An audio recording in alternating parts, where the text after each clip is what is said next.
Meu nome é Grazi Lima, eu sou psicóloga, terapeuta sexual e hoje nós vamos falar sobre planejamento financeiro. Mas antes, deixa seu like, compartilha esse vídeo, não esquece de se inscrever no canal e ativar as notificações. Você tem assistido todos os vídeos da jornada rumo ao relacionamento saudável? Você já me segue lá no Instagram?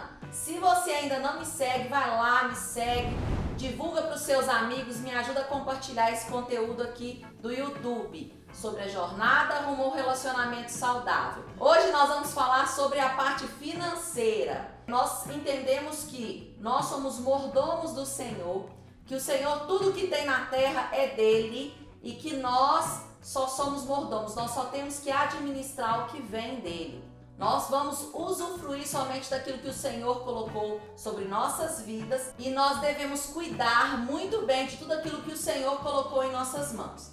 Mas não sou eu que vou falar sobre a parte financeira. Nós temos uma convidada especial, que é a Amanda. Ela vai se apresentar para você conhecer um pouquinho mais dela. Olá para todos vocês, meu nome é Amanda, eu sou administradora e eu sou apaixonada em falar sobre dinheiro e planejamento financeiro. Então eu vim aqui hoje a convite da Grazi para compartilhar com vocês um pouquinho de dicas, algumas coisas para os noivos e para os namorados. Então, Amanda, nos dê algumas orientações para o público aí sobre como administrar o seu dinheiro de maneira mais inteligente. Sim, existem vários métodos que a gente pode utilizar para poder administrar bem o nosso dinheiro. Mas tem um método que eu gosto muito e que é o que eu utilizo, que é o método 70-30. Por que eu gosto desse método? Porque as pessoas costumam pensar que para poupar, investir, tem que deixar para trás os sonhos, as coisas que querem fazer no momento. E esse método 70-30, ele separa pra gente tanto viver o hoje como viver o futuro. Então 70% daquilo que eu ganho, eu utilizo hoje e 30% eu utilizo no futuro. Desses 70%, 55% é aquilo que é essencial para mim. O que é essencial? Aquilo que eu preciso para viver. Então é alimentação, moradia, transporte, aquilo que eu realmente necessito. Os outros 10% é para mim utilizar com aquilo que eu quero. Para mim poder ir no shopping, ir no cinema com os amigos, almoçar com alguém. Aquilo que eu quero fazer naquele mês são aqueles 10%. E 5% é para a educação. Eu acho extremamente importante nós reservarmos esses 5% para a educação. E esse 5% da educação não quer dizer a parcela da faculdade.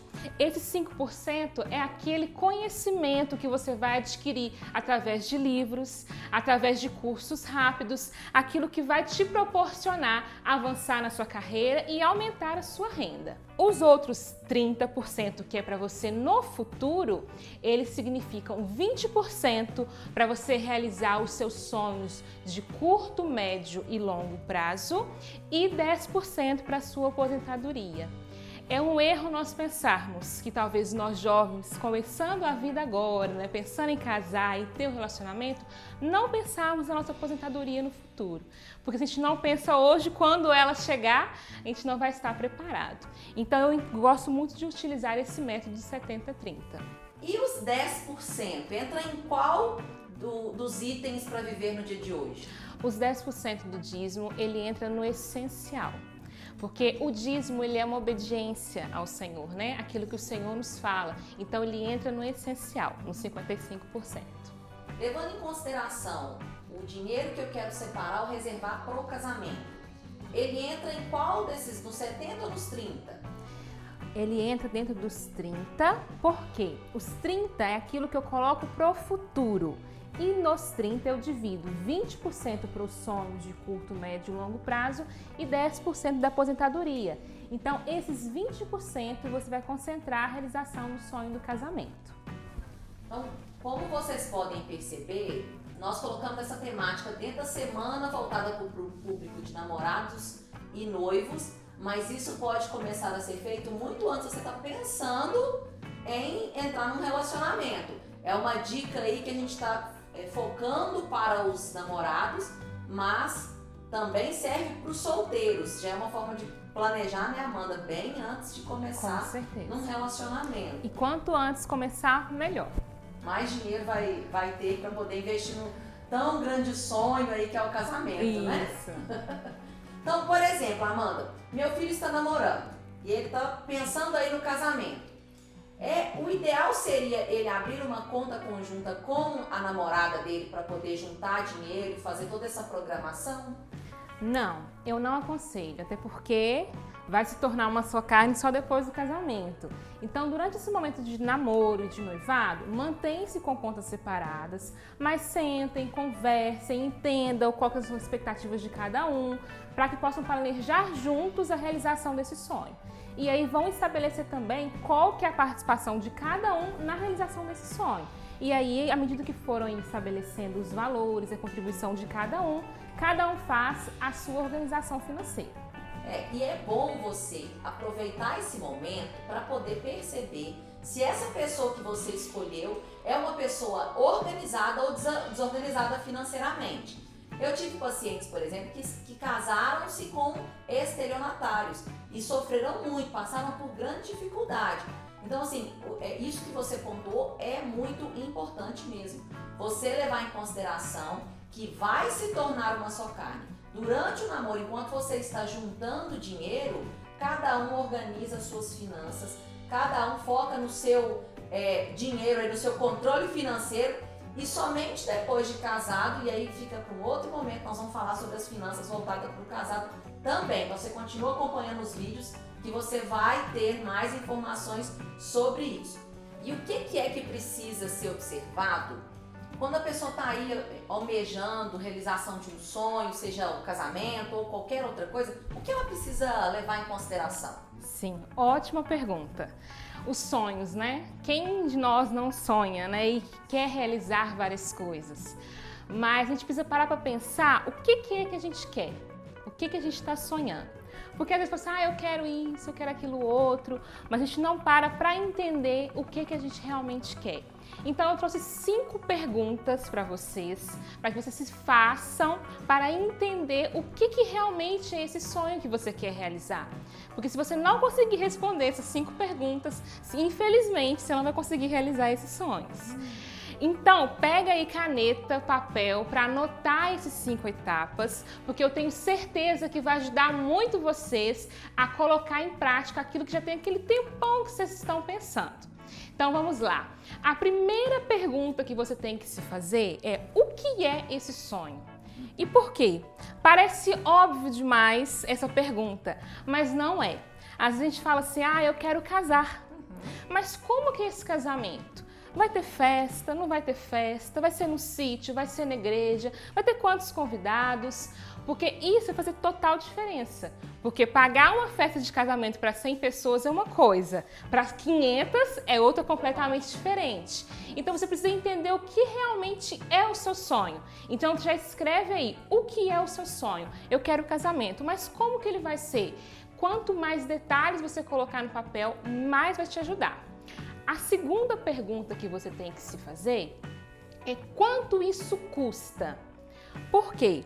Porque se eu não sei quanto de dinheiro eu preciso para realizar esse sonho, eu só vou empurrando ele. Então seria um orçamento. Exatamente, você vai fazer um orçamento. Então, baseado naquilo que você escreveu do que é o seu sonho, você vai fazer um orçamento de quanto dinheiro você precisa para realizar esse sonho, ok?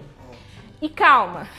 Talvez chegou nesse momento e assustou. Nossa, 100 mil reais minha festa de casamento, que eu quero. Calma, não pare por aí. Continue fazendo que você vai entender mais pra frente como que você vai conseguir realizar esse sonho. A terceira pergunta que você precisa se fazer é: em quanto tempo você vai realizar esse sonho? Porque fazer um casamento daqui 6 meses é de uma forma, fazer daqui 6 anos é outra coisa. Então você precisa entender quanto tempo eu tenho para me organizar, para planejar o meu dinheiro, planejar as minhas finanças, para conseguir realizar esse sonho. Então já coloca aí quanto tempo você tem. A próxima pergunta que você precisa se fazer é: como eu vou alcançar isso? E aí que pega muita gente, né? Que as pessoas ficam com medo. Sonhar alto. Isso. E não tem condições de alcançar. E não ter como.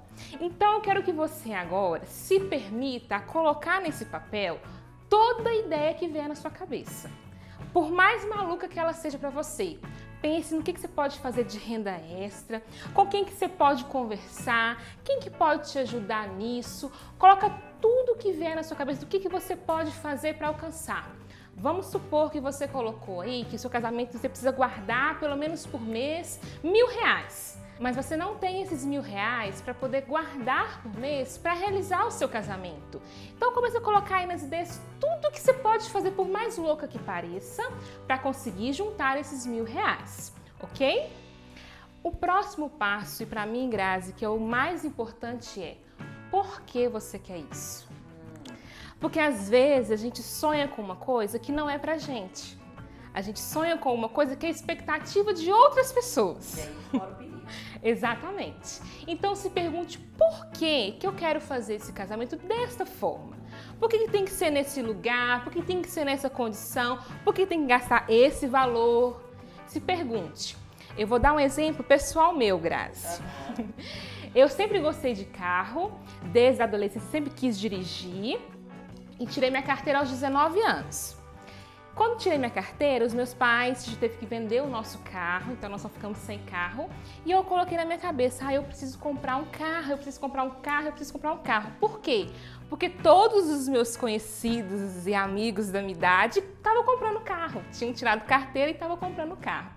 Então eu já estava me planejando, eu fiz todas as outras etapas e me planejei para comprar o meu carro. Só que na época eu não tinha dinheiro para comprar um carro à vista, que é como eu gostaria de comprar. Então eu já estava praticamente fazendo um financiamento para conseguir comprar aquele carro. Só que graças a Deus, o Espírito Santo falou comigo e eu me fiz essa pergunta do porquê eu queria esse carro. E eu parei para analisar que eu não ia comprar o carro para mim, não era para me fazer feliz. Eu ia comprar um carro para satisfazer aquilo que as outras pessoas estavam falando que eu deveria fazer e também porque eu queria ajudar os meus pais tendo um carro em casa. Quando eu entendi que o carro não era o que eu realmente queria, eu comecei a redesenhar os meus sonhos. Porque eu vi que me fazer uma dívida, entrar no financiamento, só ia me deixar infeliz. Não ia estar cumprindo com os meus objetivos. Então, assim como eu quero que você se faça essa pergunta. Por que o casamento dessa forma? E talvez você vai se encontrar num momento em que você vai pensar, nossa, talvez eu quero só um momento de estar com a minha família, com o meu noivo, com a minha noiva, de aproveitar, de festejar e talvez isso custe muito mais barato do que você imagina. Ó, ficou doido demais esse pedaço, viu? Então, Amanda, e se eu quiser? Tenho lá, fiz o meu sonho, meu plano, só que eu quero isso para ontem, eu quero acelerar o processo, eu preciso realizar esse sonho quanto antes. Tem alguma dica que eu posso fazer para acelerar esse sonho? Sim, tem sim. Melhor do que poupar é investir. Quando a gente investe o nosso dinheiro, a gente coloca o dinheiro para trabalhar em nosso favor. E para fazer isso, você tem que ter respondido as outras perguntas. Por quê? Porque talvez você vai pegar o seu dinheiro e vai colocar numa aplicação financeira que você tem que deixar o dinheiro lá por 1 ano. Mas talvez o seu plano do seu sonho é 6 meses. Então aquele investimento não condiz com o que você quer. Então tenha bem definido as perguntas anteriores, tenha respondido elas para entender qual investimento você quer. Mas antes da gente entrar nos detalhes dos investimentos, eu quero falar o principal investimento que você precisa ter. Você precisa ter uma reserva de emergência, porque não adianta a gente entrar num casamento, entrar numa vida nova, com novas obrigações, novas responsabilidades, pagar contas e tudo, sendo que eu não tenho algo que me assegura se eu passar por um momento difícil. E a reserva financeira é exatamente para isso, para quando eu tiver um imprevisto, eu tenho aonde recorrer. Essa reserva financeira, reserva de emergência, ela tem que ser de 6 a 12 meses do seu custo mensal. O que é o custo mensal? Eu ia fazer essa pergunta. O que é o custo mensal? O custo mensal não é o valor que você ganha. O custo mensal é aquilo que você necessita para viver. O que você necessita para viver? Aquilo que é o seu essencial. Então tá dentro dos 55% que você relatou lá atrás. Exatamente. Então vamos supor que você tem, né, um custo de vida, os 55% do essencial seu seja R$1.000. Então a sua reserva de emergência tem que ser de 6 a 12 meses desse custo. Então de 6 a 12 mil reais que você tem que ter na reserva de emergência. Porque imagina comigo que a realidade de muita gente faz um casamento, paga uma festa ou até faz, né, parcelas para aquela festa e já entra no casamento com novas obrigações que não tinha antes na vida de solteiro, né? E aí fica cheio de dívidas. E pode ter uma surpresa também. Por exemplo, quando eu me casei, com 3 meses de casado, meu marido foi demitido. Foi mandado embora, foi uma surpresa. É importante essa reserva de emergência justamente para esses momentos. Você não sabe o que vai acontecer, o que pode acontecer. Isso, exatamente. Então você precisa estar preparado até para os momentos difíceis, né? Depois que você tiver essa reserva de emergência, que você vai pensar nos investimentos. Então, primeira coisa, se preocupe com ter essa reserva. Formou essa reserva de emergência, você pode dar sequência nos seus sonhos. E aí você tem que aprender sobre investimentos. Não adianta eu vir aqui e falar qual que é o melhor investimento para você. Aliás, para indicar investimentos para alguém, tem que ser um analista de investimentos, credenciado. Então não adianta eu vir falar assim, você vai colocar o seu dinheiro em tal lugar. Não vou fazer isso. Eu vou te incentivar a aprender e a entender mais sobre investimentos para quando você começar a guardar o seu dinheiro para a realização dos seus sonhos, você colocar naquilo que você achar que é melhor para você. Porque o investimento que é bom para você, Grazi, talvez não é bom para mim. Vai depender para cada vida, para cada estilo de vida de cada pessoa. E no meu caso, que sou leiga, não entendo muito sobre o assunto, onde eu busco esse tipo de informação? Primeira coisa é começar a conhecer esse mercado. Então comece a ler sobre investimentos, pesquisa. Inclusive eu quero indicar aqui também, eu tenho um perfil no Instagram que chama Finanças Oficial. Então você que ainda não me conhece, te convido a me seguir lá no Instagram também, que eu estou começando a dar dicas mais sobre finanças, para você conhecer mais sobre esse mercado. Mas o principal é, os melhores investimentos nós vamos encontrar em corretoras de valores, tá? Então, para fazer parte de uma corretora de valores, você tem que abrir uma conta. Uma corretora de valores não é como um banco comum. Lá é como se fosse um mercado, porém de investimentos. Então, os principais bancos vão estar lá oferecendo investimentos para você. Existem várias corretoras que você pode abrir uma conta e começar a fazer seus investimentos. Existe na XP Investimentos, a Modal Mais, a Rico, existem a Easy Invest, várias corretoras no mercado que você pode abrir uma conta e começar a investir. E tem investimentos que vai desde R$30 até aquilo que você precisa. Então é interessante você começar a conhecer sobre esse mercado, porque não adianta também você abrir uma conta numa corretora e colocar o seu dinheiro num lugar em que você não entende o que você está fazendo. O mais importante é você entender o que você está fazendo. Então isso aí é diferente de eu colocar o dinheiro na poupança e esquecer dela lá. Completamente diferente. Existe a taxa Selic, que é a base para nós calcularmos, né, os investimentos. Então, a taxa Selic hoje está a 3% ao ano. E a poupança rende 70% da taxa Selic. Então, ou seja, hoje a poupança está rendendo quase nada. Então, a poupança praticamente não é um investimento e eu não aconselho ela para ninguém. Nós temos o Tesouro Direto, que lá no Tesouro a gente tem a taxa Selic, que vai render os 3% ao ano. Lá seria um bom local para você colocar a sua reserva de emergência, porque lá você tem liquidez diária, ou seja, se eu precisar resgatar aquele dinheiro que eu tenho, eu peço hoje e amanhã já está na minha conta. E eu não vou perder dinheiro por causa disso. Então, o Tesouro Direto seria um bom investimento para a reserva de emergência. Mas é interessante você entender a sua necessidade e aquilo que você realmente está buscando. E aí, para nós fecharmos, uma informação muito importante. O dinheiro, ele serve, ele está aqui para nos servir. Nós não temos que ser escravos do dinheiro. O dinheiro se submete aos nossos sonhos, às nossas realizações, os nossos quereres, os nossos vontades. Quereres, misericórdia. O dinheiro está aí para nós podermos realizar os nossos sonhos, para que nós tenhamos qualidade de vida, entre outras coisas. Mas não tenha amor ao dinheiro, não coloque ele como primeiro lugar na sua vida, porque isso aí é terrível, traz destruição na família, a pessoa perde o sentido na busca pela vida dela. Então tem que pensar na parte financeira, tem que organizar sim a parte financeira, mas o dinheiro não está em primeiro lugar. Amanda, eu quero te agradecer por ter aceitado o convite, por compartilhar todo o teu conhecimento aqui com os meus inscritos. E espero ter você aqui em outra oportunidade, recebendo aí o nosso convite, que você aceite estar conosco aqui novamente. Se saiu muito bem, tem que abrir um canal no YouTube, posso falar isso?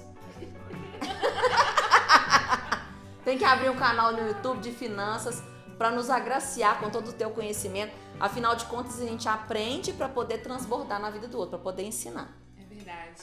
Quero agradecer você, Grazi, pela oportunidade de estar aqui. Foi muito bom, gostei bastante. Espero estar mais vezes, sim, para compartilhar com vocês mais dicas sobre finanças. Então é isso, eu espero que você tenha aproveitado aí sobre o vídeo. Não esquece de me seguir lá no Instagram, psique.g. Segue também a Amanda. Finanças Oficial. Não deixe de curtir o vídeo, se inscrever no canal e nós nos vemos no próximo vídeo. Até mais, fiquem com Deus!